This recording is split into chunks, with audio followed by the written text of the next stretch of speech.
and she met in a way that was kept off her schedule. She accepted an $18 million bribe. But General Barr knows this. This is the Durham. They know this was what is behind it all. And I'll even tell you, I'm going to drop one more thing. I've been waiting to say this publicly, and this is what really happened. I will tell you, if you hear this and you give me 90 seconds, your viewers will understand what's happened in the last 5 years in America. I've been waiting to say this on mainstream TV, and they will not have me back because once they understood what this was about.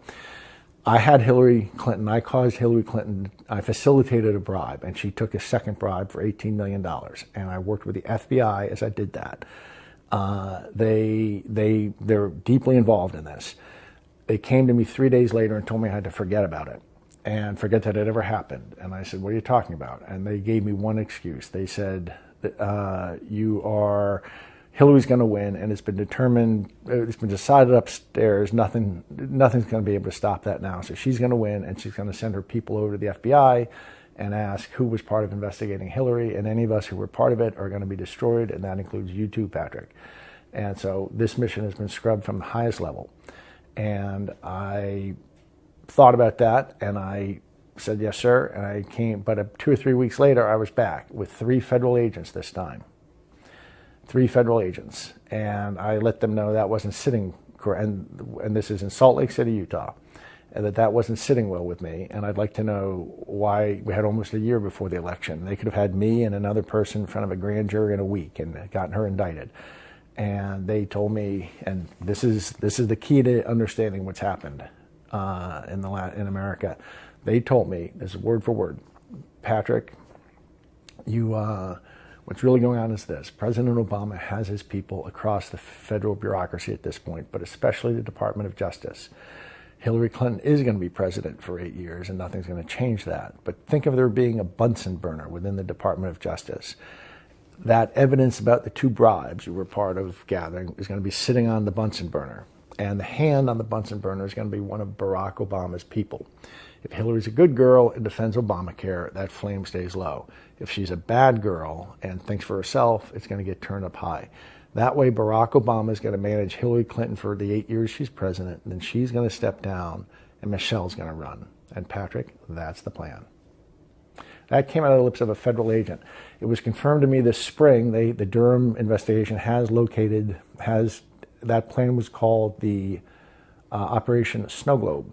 That was Brendan Obama's name for it. Snow Globe, they were trying to get Hillary to step into a snow globe. I'm looking for a prop. A snow globe that anytime they wanted, they could then pick up and shake for 8 years.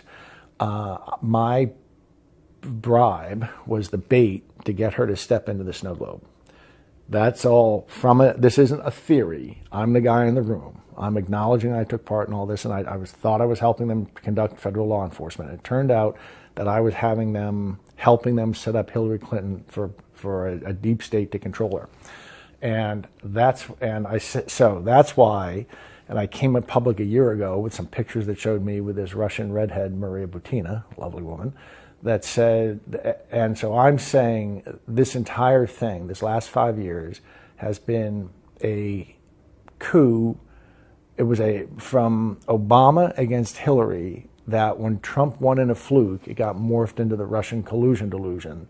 And I say that as the guy that had romancing Maria and bribing Hillary Clinton. So I'm about as involved in this as you can get, and I promise you that's exactly what happened. And what we're seeing here is the last act play out.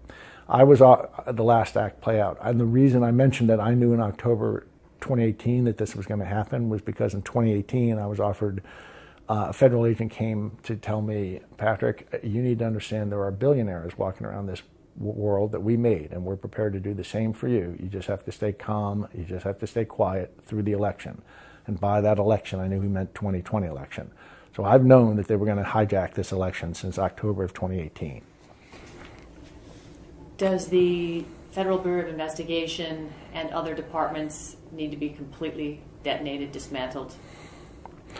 Well, I think what you need to do is, there was a guy, the CEO of, I forget if it was Allstate or State Farm, decades ago. It was based in, which one of those is based in Chicago, do you know? State Farm is Chicago. State Farm then. They had a big headquarters filled with 10,000 people, bureaucracy. And the CEO bought a cornfield a couple hundred miles away, and he built a building for 500 people, and he started moving people to it, and until he got a new mini headquarters, and then he just shut off the original one. That's sometimes bureaucracies get so big and so bad. That's the only way to fix them. The way to fix them is to hit them in the head, is to start again and build an alternative, and then just shoot them in the head.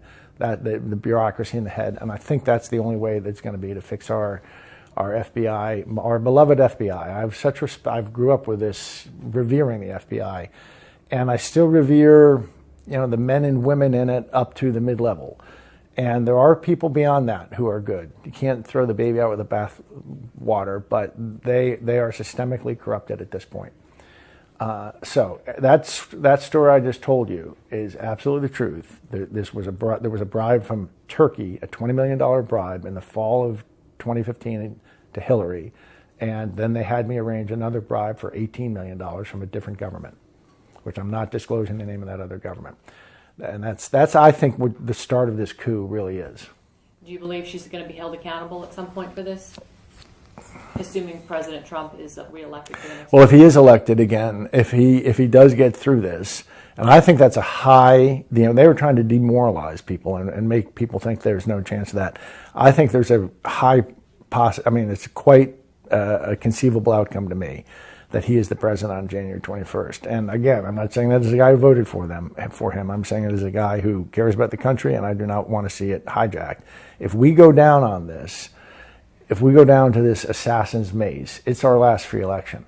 I lived in China, 83, 84. I speak Chinese. I've lived in Maoist China. It was right after the Cultural Revolution. And that's what's coming for us. And I think this is our last real election. We'll have, this stuff was built in Venezuela so that Hugo Chavez could get through the referendum of '03. And that's the basic architecture of the software of Smartmatic. And it has now become the core of two of the major commercial systems offered for sale in the United States. And Venezuela hasn't really had an honest election in 20 years. People are starving, and the government still wins its election. It's because it's all crooked. The software that lets them do that is the software that's in the heart of our systems. If we bend a knee to this, it could be 1,000 years of darkness, and the world knows that. People don't understand, and because it's fashionable maybe not to be anti-American or not to love your country. They don't understand how the world looks to us, and if we bend a knee to this, it's a darkness comes over the world, and we don't know if it'll be 1,000 years before it's lifted.